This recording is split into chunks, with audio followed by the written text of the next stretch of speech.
कागबेनी पहुंचने से पहले आपको ये दो रास्ते दिखेंगे।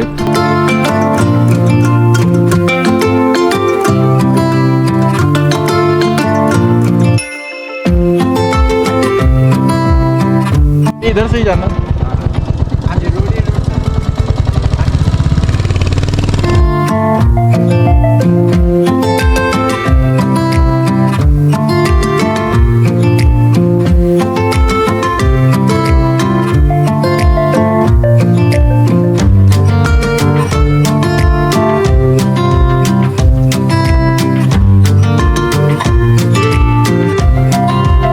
कैसे दे रहे हैं आप? 250 पैसा नेपाल का money.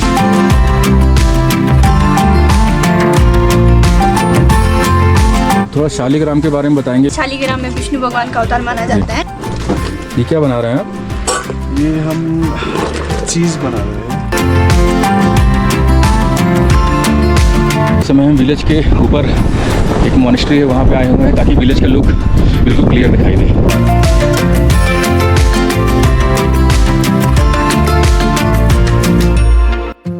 Hello friends, welcome back to our channel drops of life.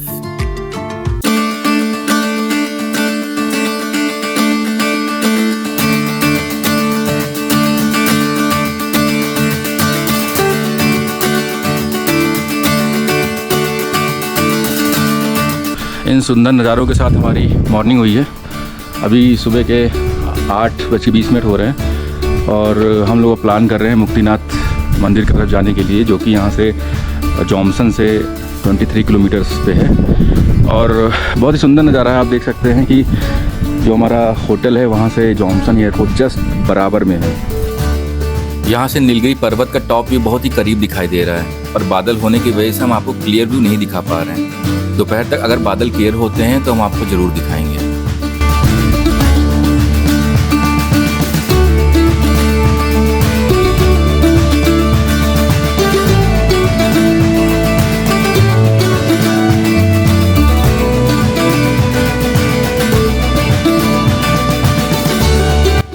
कल रात करीब 8 बजे हम एक एडवेंचरस राइड करके जोमसोम पहुंचे।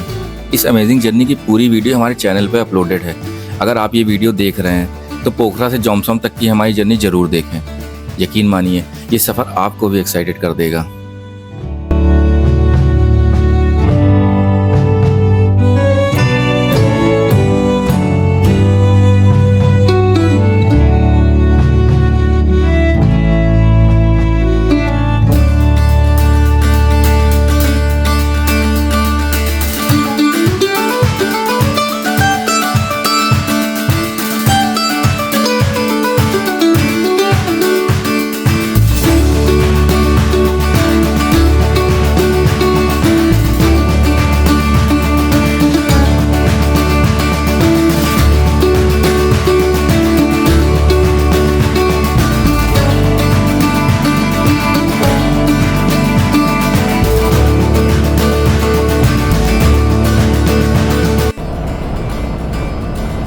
ये रास्ते खूबसूरत तो हैं ही, लेकिन सच मानिए यहाँ के नज़ारे उससे भी कहीं ज़्यादा कमाल के हैं। इनसे नज़रें ही नहीं हट पा रही हैं।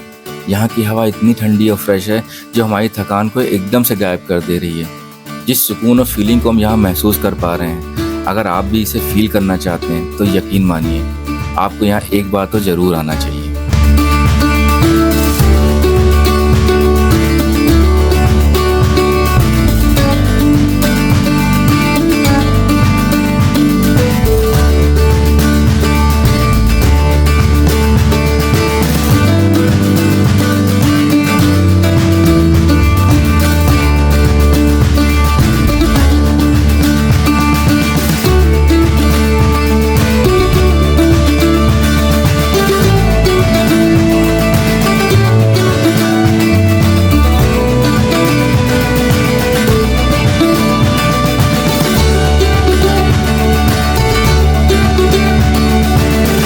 कागबेनी से 2-3 किलोमीटर पीछे हैं। सो कागबेनी पहुंचने से पहले आपको ये दो रास्ते दिखेंगे। यहाँ पे ये सारे बोर्ड्स लगे हुए हैं। दो रास्ते आपको दिख रहे होंगे।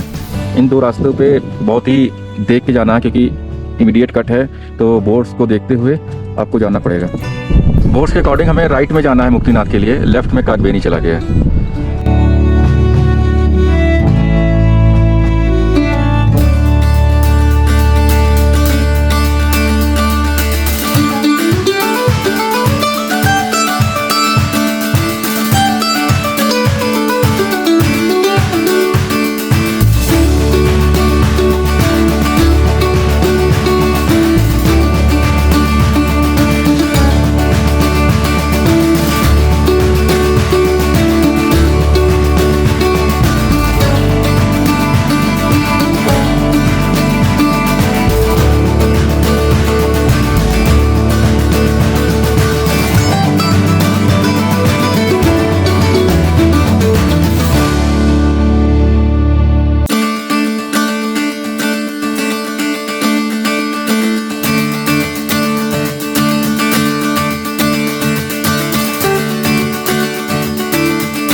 बंद है क्या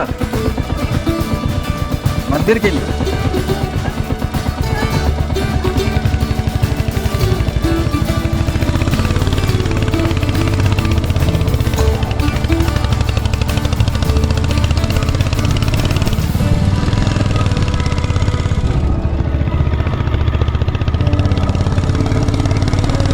इधर से ही जाना।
जॉनसन से लगभग 1 घंटे की जर्नी के बाद हम लोग मुक्तिनाथ टेम्पल के मेन गेट पे आ चुके हैं, जहाँ से हमें सीढ़ियाँ चढ़ के ऊपर जाना होगा। और आपको बता दें कि Muktinath one of the highest Vishnu भगवान का टेम्पल है।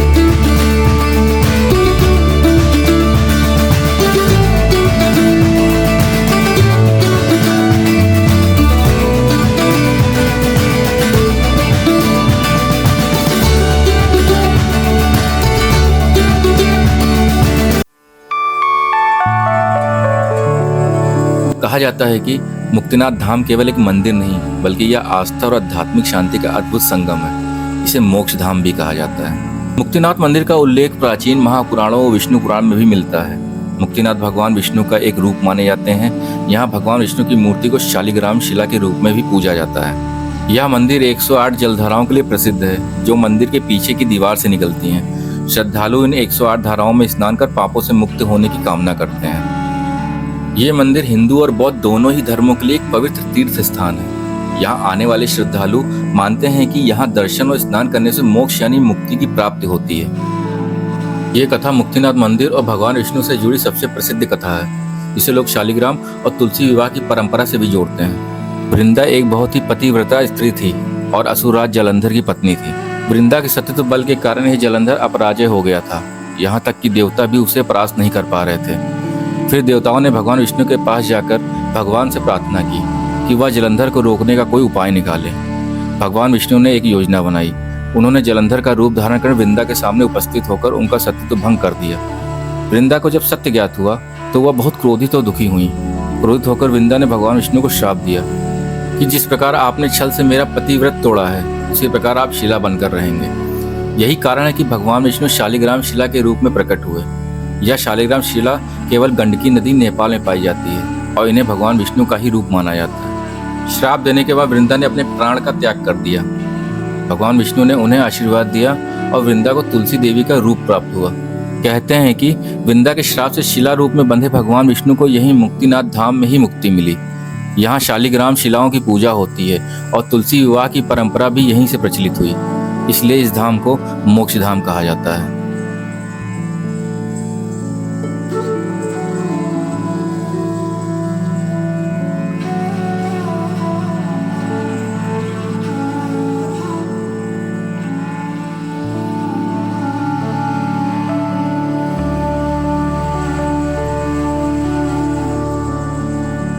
तो फाइनली हम लोगों ने श्री मुक्तिनारायण भगवान के दर्शन कर लिए हैं, जो कि काफ़ी टाइम से पेंडिंग था हमारा, और आज वो सपना पूरा हुआ।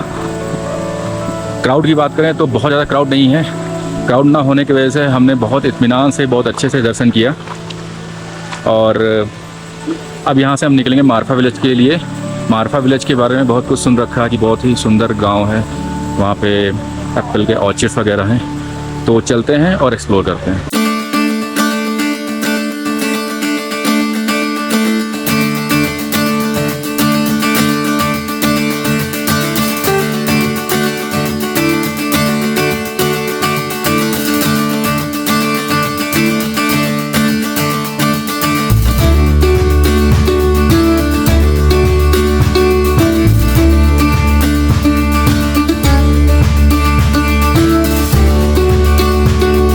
थोड़ा शालिग्राम के बारे में बताएंगे। शालिग्राम में विष्णु भगवान का अवतार माना जाता है। जैसे इसमें लक्ष्मी नारायण है, इसको बाल गोपाल कहते हैं। अच्छा। और जैसे ये शिवलिंग कहते हैं इसमें। अच्छा। शिवलिंग ऐसे में। और जैसे ये हो गया, इसको सीताराम कहते हैं। सीताराम। बस अलग अलग अवतार रहते हैं इसमें। अच्छा। और कितने प्रकार के शालिग्राम होते हैं? इसमें बहुत सारे रहते हैं, 108 तक रहते हैं। 108 है ना भाई? हाँ, ऐसे तो बहुत सारे रहते हैं। और शालिग्राम मिलते कहाँ हैं? काली गंडकी नदी, काली गंडकी, दामोदर कुंड। अच्छा, ओके। और प्राइसिंग की अगर बात करें, प्राइस तो कैसे कैसे प्राइस में 100, 150, 100 से स्टार्ट है। 100, 150, 200, 400, 500, मतलब साइज के हिसाब से। साइज के हिसाब से। और जैसे इनमें अलग अलग आकार रहते हैं, जैसे हैग्रीव रहते हाँ। हैं, लक्ष्मी नारायण रहते हैं, ऐसे बड़े बड़े रहते हैं। तो मतलब 10-12 हज़ार तक के रहते हैं बड़े। अच्छा, ओके, ऐसे रहते हैं। Thank you.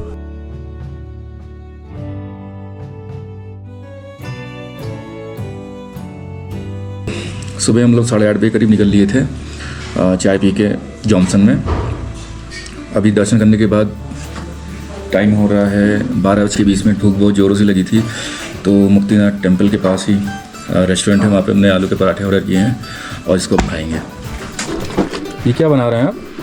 ये हम चीज़ बना रहे हैं। चीज़ बना रहे हैं। बटर मिल्क, आपको पता है बटर मिल्क? हाँ, बटर मिल्क। इसे ये करते, थोड़ा हॉट वाटर डालते हैं। अच्छा। इसे और कंडेंस, क्या बोलते हैं उसे,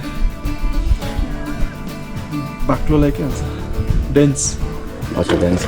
डेंस। फिर ऐसे कितना टाइम लगता है इसको करने में, डेंस बनाने में? हम तो लाइक वी डू स्लोली। 2 दिन में हो जाता है। अच्छा, 2 दिन लगते हैं। तो देखिए, ट्रेडिशनल मेथड है चीज़ बनाने का। आप ऊपर से खींच सकते हैं।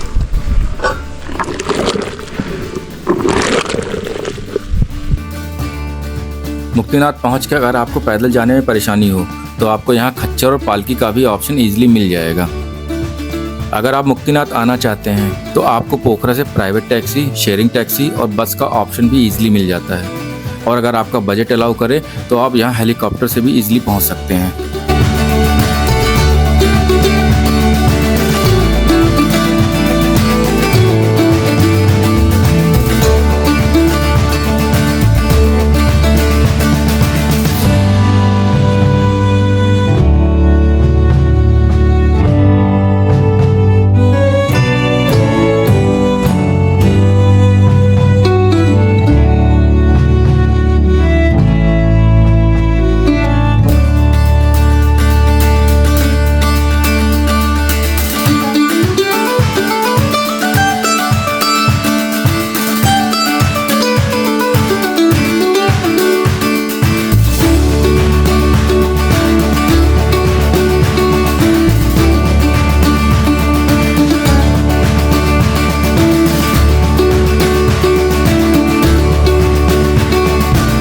हम लोग मुक्तिनाथ से वापस आ रहे थे, करीब 4-5 किलोमीटर आगे आए तो एक ऐसी जगह है, थोड़ा सा ओपन एरिया है पहाड़ों के बीच में, वहाँ बहुत तेज़ हवा चलने लगी। जिसकी वजह से बाइक चलाना भी मुश्किल हो रहा था, तो हमने बाइक रोक दी वहाँ पे।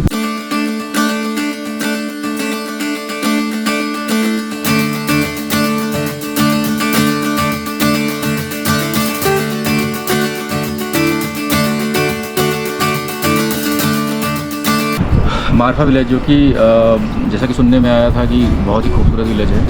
एक छोटा सा विलेज है लेकिन बहुत खूबसूरत विलेज है, जहाँ पे बहुत प्यारी प्यारी सी गलियाँ हैं, एप्पल्स के ऑर्चिड्स हैं।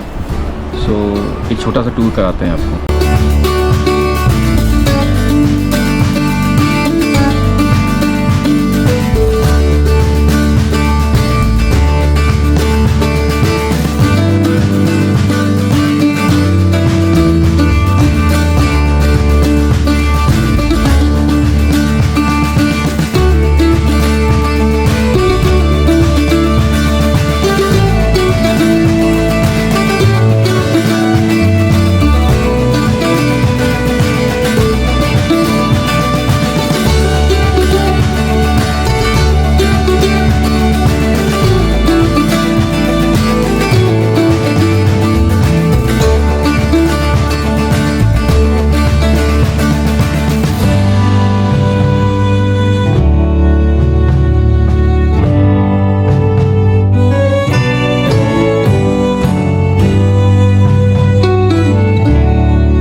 फाइनली हम मारफा विलेज आ चुके हैं।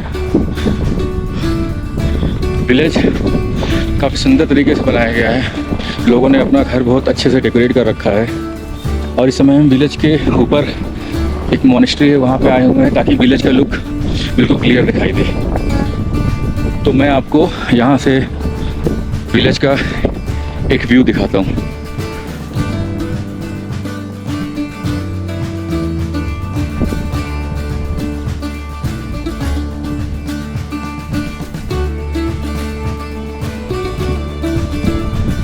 ये पूरा का पूरा विलेज का व्यू है और सामने आपको दिख रहा है ये सेब के बागान है। काफ़ी दूर तक हमने सेब लगा रखा है और इस समय सेब की फसल भी अच्छी खासी हो रही है। ऊपर यहाँ देखेंगे तो पैदल जाके सीढ़ियों से ऊपर इन्होंने मंदिर बना रखा है, काफ़ी ऊंचाई पे है। और ये वो मॉनेस्ट्री है जहाँ पे हम लोग आए हैं, जहाँ से व्यू दिख रहा है।